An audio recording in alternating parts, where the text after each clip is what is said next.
السلام علیکم ګرانو مینوالو، ستاسو ورور ستاسو ملګری سرتاج محمد سرتاج یم. د پښتونخوا ټي وي د طرف نه ستاسو سره مخ یم. امید لرم چې روغ جوړ به او د صحت په جامه کې به ملګرو هم دې لړ کې مونږه د کوګا کلي د ګلپروش عادل صاحب سره مرکه را جوړه کړې ده او څه تپوسونه به ترې هم کوو او کلامونه به ترې هم ریکارډ کوو. نو زه ګلپروش عادل صاحب ته په پروګرام کې په خیرالی وایم. ډېره مننه، شکریه. السلام علیکم. نن یو قربان وایم پرې مې دی، نن یو قربان وایم پرې مې دی، هر څه په میدان وایم پرې مې دی. او اوښکو ته څوک درد څوک بېوسي وایي، اوښکو ته څوک درد څوک بېوسي وایي. زه ورته خفګان وایم پرې مې دی. نو چا چې رانه ټول عمر نفرت کړی، داسې کس ته ځان وایم پرې مې دی. السلام علیکم ګرانو مینوالو، زه ستاسو ټولو ته د زړه د خلوص نه دعا او سلام وایم. او دا زمونږ یو ډېر دوه ملګري دي، ډېر ګران شاعران دي، ډېر درانه ډېر ښکلي شاعران دي. نو دی په ما پسې دغه وکړو چې یاره تا مونږ راغواړو ته یو څو خپل شعرونه ووایه. نو زه ستاسو په خدمت کې اوسه د دې سره یو څو خبرې کوم، یو څو مات ګوټ شعرونه به ستاسو په خدمت کې پیش کړم. عادل بھائی، ستاسو نه پوښتنه کوو چې د شاعرۍ د آداب د ژوند ته څنګه راغلی او ژوند پکې څنګه تېري، څومره وخت شو چې شاعري کوئ؟ دا خو جی داسې خبره وه چې زه په کوم وخت کې لا یاره تقریبا زه د 15 سال وم. نو هغه وخت کې زما ډېر کم دغه به راتله، خو ما د خاطر صاحب د شعرونه ما به اورېده، زه د دې نه ډېر متاثره شوی وم. او بل زما د وخت نه دا دغه د ډوکوالي د هر انسان خپل دغی چې زما د مینې دا ټکي ډېر خوښ شوی نو دا مینه زما ډېره زیاته خوښه ده. او دغه شانتې د مینې سره خوبصورتي چې کم دی، هغه د جسم، هغه د ماحول او هغه د هر څه سره چې تعلق ساتي، خو دا خوبصورتي ډیکوریشن چې کم دی دا او دا مینه محبت دا زما د وخت تر دې سره شوق و. د هغه 14-15 سال نه به ما چې سمات ګوټ شعر جوړ کړو چې تامزولو ته به مې واورو. هغوی خو په دې نه پوهېدل، نو به یې خاندله کله به یې څه وی کله به یې څه وی، بس ورو نو بس دا عمر په دې دغه کې تېرېږي. چې د هغې نه وروسته ما د انګار بعیدي سره میلاو شوم. نو د هغې نه وروسته ما د خپله څه ټوټه پوټه شاعري شروع کړله. او نو دغه دی.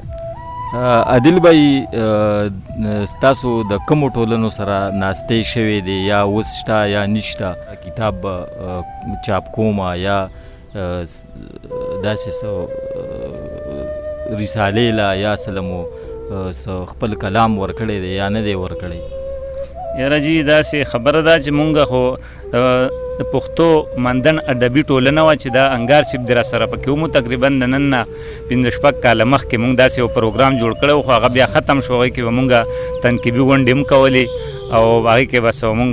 مختلف هلې ځلې کولې، خو هغه بیا ختم شو. نو زمونږ په دې خپل کلي کې نورو کلیو کې شته، خو زمونږ په کلي کې داسې اوس څه پروګرام او څه دغه نشته چې مونږ راټول شو. باقي د دې نه علاوه ما 2 کاپۍ ډکې کړي. زما د غزل سره ډېر شوق دی، غزلې دي دغه تر اوسه پورې نه زما نه چا غوښتي، نه ما څه داسې شوق مې ډېر دی. هېڅ دغه مې چاته نه دي ورکړي، نه مې څه کتاب چاپ شوی دی.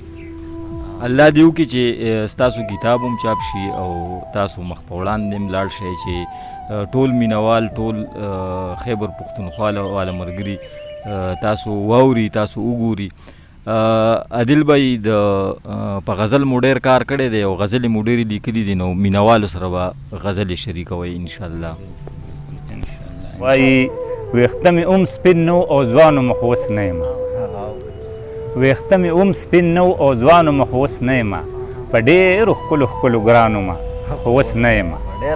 او دا څنګه چې ښکارم داسې نه وم خو اوس داسې شوم، دا څنګه چې ښکارم داسې نه وم خو اوس داسې شوم، زه ګورې هم د چا جانانو ما خو اوس نه یم.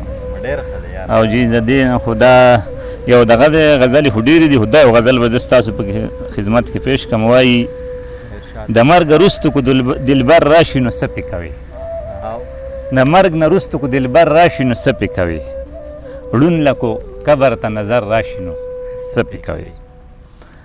او چې سره ګلونه د خزان سیلی زری کی، چې سره ګلونه د خزان سیلی زری زری کی بیا کو سپرلی په سم او غر راشي نو څه پې کوئ او ګوته په خوله سر په زنګون چې پکې ناست دي سړی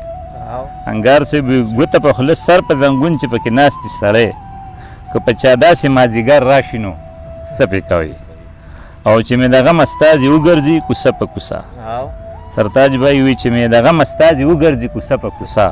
وروستو کو بوټ ته پېښور راشي نو څه پې کوئ او ډېره مننه مونږ لیوني ته تږي لاړو د یو ګوټ په ارمان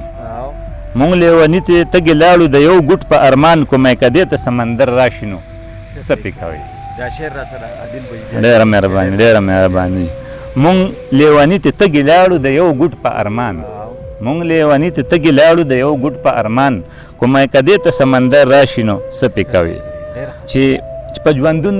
را سره یو ښکلي وفا ونه کړه انګار صاحب چې په ژوندون را سره یو ښکلي وفا ونه کړه کو جنازې له مې لښکر راشي نو څه پې کوئ او چې د عزت او ایمان لاړ شي ګل پروشه پکې شعر دی چې د عزت او ایمان لاړ شي ګل پروشه پکې کو په پنډونو سره او زر راشي نو څه پې کوئ زما نور څه دي خو بس دغه یوه سره پاتې ده انګار صاحب زما نور څه دي خو بس دغه یوه سره پاتې ده یو لږه ساه ده په بدن کې را سره پاتې ده زما نور څه دي خو بس دغه یوه سره پاتې ده یو لږه ساه ده په بدن کې را سره پاتې ده او نورې څه نور راکړي دې ته مې ځواني زړه کړه نورې څه نور راکړي دې ته مې ځواني زړه کړه د لوپټې ریښۍ جیب کې را سره پاتې غزل دې وایي څه ستړې ستړې او څه بېدمه زندګي تېره شوه څه ستړې ستړې څه بېدمه زندګي تېره شوه زرې زرې او ډکه د غمه زندګي تېره شوه او خپې مې تڼاکې زړه زخمي سر له مې کاڼې راځي خپې مې تڼاکې زړه زخمي سر له مې کاڼې راځي ته څه خبرې په ما کمه زندګي تېره شوه او په یو کوڅه کې په کلونو یو بل نشو لیدی په یو کوڅه کې په کلونو یو بل نشو لیدی جدا جدا یو څو قدمه زندګي تېره شوه او زخمي زخمي کترې کترې زړه مې چاونې لیدو زخمي زخمي کترې کترې زړه مې چاونې لیدو بغیر دارو بغیر مرخمه زندګي تېره شوه او د غریبۍ د هر چا سترګو کې سپک کړی یم انګار صاحب د غریبۍ د هر چا سترګو کې سپک کړی یم په آباد کلي کې بېچمه زندګي تېره شوه او شعر دی بیا به ته څوک زیری او زه به چاته شپې رونوم بیا به ته څوک زیری او زه به چاته شپې رونوم که چېرې دا ماته کړمه زندګي تېره شوه نو چې زړه مې اور کوي ګل پروش او شونډې دړې ورځي زه چاته څنګه ووایم چې سمه زندګي تېره شوه وایي چې زړه مې اور کوي ګل پروش او شونډې دړې ورځي چې زړه مې اور کوي ګل پروش او شونډې دړې ورځي زه چاته څنګه ووایم چې سمه زندګي تېره شوه حاجي وایي وایم ورپسې ها وی ته زما روخې زما ځانې کو ته هر څه وایې ته زما روخې زما ځانې کو ته هر څه وایې سرتاج بایي ما ته د خپله ځانه ګرانې کو ته هر څه وایې د خلکو سترګو کې به خدای خبر چې هر څه ښکاري ما ته اوچته لکه اسمانې کو ته هر څه وایې او ډېره مهرباني غزل دی وایي دا ستا یادونه مې خوب داسې د نظره یوسي دا ستا یادونه مې خوب داسې د نظره یوسي لکه سیلی چې لوپټه د چا د سره یوسي او زه به تر څو د مینې راز په زړه کې پټ ګرځوم زه به تر څو د مینې راز په زړه کې پټ ګرځوم سیرې ګریوان به مې پیغام ستاسو تر وره یوسي او ستا نه بغیر هره خندا خوشحالي داسې ګڼم ستا نه بغیر هره خندا خوشحالي داسې ګڼم لکه چې غم ته څوک نکریزې د اختره یوسي او کله ناکله مې د خپل قسمت خیران کې داسې کله ناکله مې د خپل قسمت خیران کې داسې لکه جومات کې څوک سپلی د مسافره یوسي او ډېره مهرباني کله ناکله مې د خپل قسمت خیران کې داسې لکه جومات کې څوک سپلی د مسافره یوسي او کو په هزار کامونه راشي تر محشره پورې کو په هزار کامونه راشي تر محشره پورې د پښتنو نامه به څوک د پېښوره یوسي او انګار بایي چې نه محفل شته نه یاران شته نه شپېلی د شپن کې چې نه محفل شته نه یاران شته نه شپېلی د شپن کې اوس به څوک څه د مینې خوند د مازدیګره یوسي نو چې بې دیدنه څوک د یار د کلي ځي عدله شعر د سرتاج بایي چې بې دیدنه څوک د یار د کلي ځي عدله لکه چې تش منګی څوک کور ته د ګودره یوسي او جی هغه اوس داسې په صادر زمانه ځان پټوي هغه اوس داسې په صادر زمانه ځان پټوي لکه د بو نه مور په غېږ کې ماشومان پټوي او هم مې د نوم تپوس کوي هم رانه مخ اړوي انګار بھائی هم مې د نوم تپوس کوي هم رانه مخ اړوي ځمکه د خپو د لاندې کوي غېږ کې اسمان پټوي او جی ډېره مننه ځمکه د خپو د لاندې کوي غېږ کې اسمان پټوي او دغه یو زړه دی ډېر غمونه دي خفه شي سړی انګار بھائی دغه یو زړه دی او ډېر غمونه دي خفه شي سړی سړی به زړه د چا پټۍ کو به خفقان پټوي زه روح او تن او زړه ته ځکه شوګیرې کوم سرتاج بھائی زه روح او تن او زړه ته ځکه شوګیرې کوم دلته څوک دي زمانه دغه درې شي ځان پټوي ډېره مهرباني زه روح او تن او زړه ته ځکه شوګیرې کوم انګار بھائی دلته څوک دي زمانه دغه درې شي ځان پټوي او بد به کوي چې په پردو راوړو ملا تړي څوک بد به کوي چې په پردو راوړو ملا تړي څوک اخیس کاره به شي په سرو لمبو چې ځان پټوي او په غریبای مې تنقید کوي په مجبورای مې نه کړي په غریبای مې تنقید کوي په مجبورای مې نه کړي زمانه دغه راز په څه زړه کې جانان پټوي انګار صاحب په غریبای مې تنقید کوي په مجبورای مې نه کړي په غریبای مې تنقید کوي په مجبورای مې نه کړي زمانه دغه راز په څه زړه کې جانان پټوي دلته په دې کلي د مخکې نادله سبله عادت ته دلته په دې کلي د مخکې نادله سبله عادت ته دلته کې ښکلي د کورونو نه پیریان چا چې شلېدلې ګریوان تل ستا انتخاب کړی دی چا چې شلېدلې ګریوان تل ستا انتخاب کړی دی تا یې هر سلګۍ ته رد جواب کړی دی او زړه لیونی دی چې جولی ورته په مخ کې نیسي زړه لیونی دی چې جولی ورته په مخ کې نیسي دلته کې کم ښکلي د چا سره انصاف کړی دی او نو غزل دی وي چې ګیدړان د امزرو سره ډغرې وخي چې ګیدړان د امزرو سره ډغرې وخي او سړی خفه شي چې په باس ټونګې کمترې وخي